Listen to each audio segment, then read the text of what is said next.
The people are sick and tired of what they're getting, and they want some real changes. I don't want to run your life. You need less taxation, less regulation, a better economic system. We were not meant to be an empire. We were meant to be a republic protecting liberty here at home. It's up to you to spread this message around this country. This is an American cause. It's a cause of freedom. There's something going on in this country, and it's big. It's really big. The statement earlier made that we all went to Washington to change Washington and Washington changed us. I don't think that applies to me. Washington did not change me. I would like to change Washington. Who among the candidates here is willing to step forward and begin to articulate the very difficult sacrifices which we need to make in order to start repairing America? Thank you. Congressman Paul, 30 seconds. The infrastructure problem in this country is very, very serious. We as Americans are taxed to blow up the bridges overseas. We're taxed to go over and rebuild the bridges overseas while our bridges are falling down in this country. This country is going bankrupt, and we can't afford this. We need to take care of ourselves. We do not need to sacrifice one thing more. We just need to take care of ourselves and get the government out of our lives and off our back and out of our wallets. Senator McCain, 30 seconds, please. Which presidential candidate will make a permanent or long-term military commitment to the people of Iraq? The best commitment we can make to the Iraqi people is to give them their country back. That's the most important thing that we can do. Already, part of their country has been taken back. In the South, they claim the surge has worked, but the surge really hasn't worked. There's less violence, but al-Sadr has essentially won in the South. The British are leaving. The brigade of al-Sadr now is in charge, so they are getting their country back. So let the people have their country back again. Just think of the cleaning up of the mess after we left Vietnam. Vietnam now is a friend of ours. We trade with them. The president comes here. What we achieved in peace was unachievable in 20 years of the French and the Americans being in Vietnam. So it's time for us to take care of America first. Senator McCain. I just want to also say that Congressman Paul, I've heard him now in many debates talking about bringing our troops home and about the war in Iraq and how it's failed. And I want to tell you that kind of isolationism, sir, is what caused World War II. We allowed Hitler to come to power with that kind of attitude of isolationism and appeasement. Okay.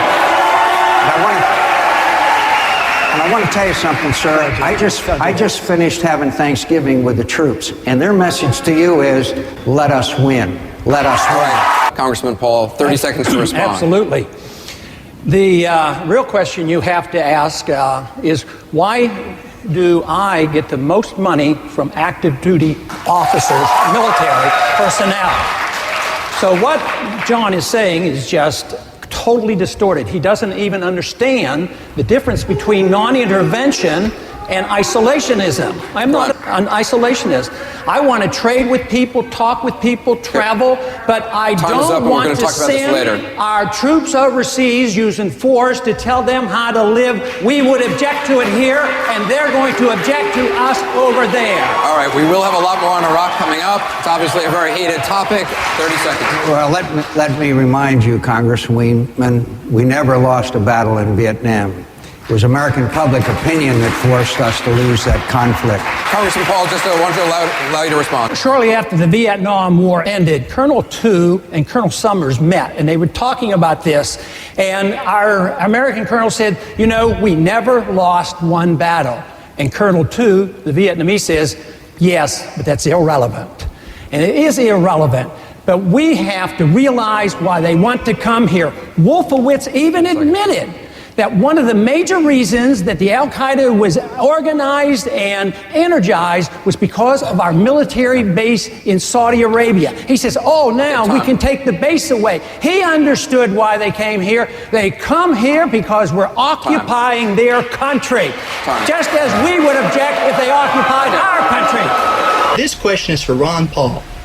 I've met a lot of your supporters online, but I've noticed that a good number of them seem to buy into this conspiracy theory regarding the Council of Foreign Relations and some plan to make a North American union by merging the United States with Canada and Mexico. These supporters of yours seem to think that you also believe in this theory. So my question to you is, do you really believe in all this? Or are people just putting words in your mouth? Paul, 90 seconds. Well, it all depends on what you mean by all of this. The CFR exists, the Trilateral Commission exists, and it's a, quote, conspiracy of ideas. This is an ideological battle. Some people believe in globalism, others of us believe in national sovereignty. And there is a move on toward a North American Union, just like early on there was a move on for a European Union, and it eventually ended up. So we had NAFTA and moving toward a NAFTA highway. These are real things. It's not somebody made these up. It's not a conspiracy. They don't talk about it, and they might not admit about it, but there's been money spent on it. There was legislation passed in the Texas legislature unanimously to put a hold on it. They're planning on millions of acres taken by eminent domain for an international highway from Mexico to Canada, which is going to make the immigration problem that much worse. So it's not so much a secretive conspiracy. It's a contest between ideologies, whether we believe in our institutions here, our national sovereignty, our Constitution, or are we going to further move in the direction of international government, more UN? You know, this country goes to war under UN resolutions. I don't like big government in Washington. So I don't like this trend toward international government. We have a WTO that wants to control our drug industry, our nutritional products. So I'm against all that, but it's not so much as a sinister conspiracy. It's just knowledge is out there. If we look for it, you'll realize that our national sovereignty is under threat. Congressman Paul, thank you.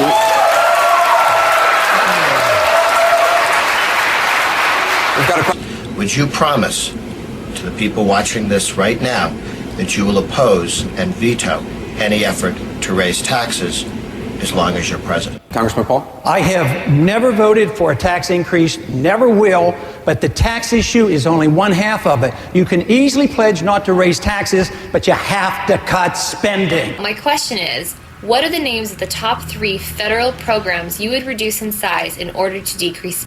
Cutting 3 programs such as the Department of Education, Ronald Reagan used to talk about that, Department of Energy, Department of Homeland Security is the biggest bureaucracy we ever had. And besides, what we can do is we can have a stronger national defense by changing our foreign policy. Our foreign policy is costing us $1 trillion, and we can spend most of that or a lot of that money home if we would bring our troops home. Governor Huckabee, 30 seconds, 3 programs. In the event that abortion becomes illegal and a woman obtains an abortion anyway, what should she be charged with and what should her punishment be? What about the doctor who performs the abortion?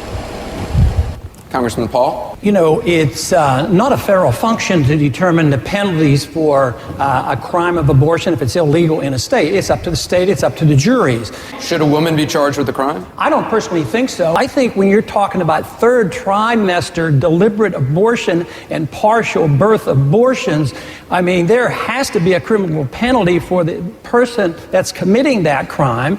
But I really think it's the person who commits the crime, and I think that is the abortionist. This question is for Ron Paul.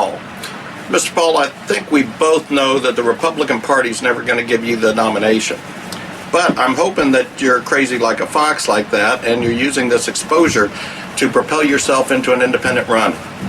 My question is for Ron Paul. Mr. Paul, are you going to let America down by not running as an independent? Thank you. Now that's what I call a tough question, because I have no intention of doing this. I am a Republican. I have won 10 times as a Republican, and we're doing quite well. We had 5,000 people show up at a rally in front of the Independence Hall with blacks and Hispanics and a cross-section of this country. Do you know that we raised $4.3 million in one day without spending 1 cent? We didn't even pay an individual to go out, and they weren't professional fundraisers. It came in here. It was automatic. We're struggling to figure out how to spend the money. This country is in a revolution. They're sick and tired of what they're getting, and I happen to be lucky enough to be part of it. I'll take that as a no. Okay.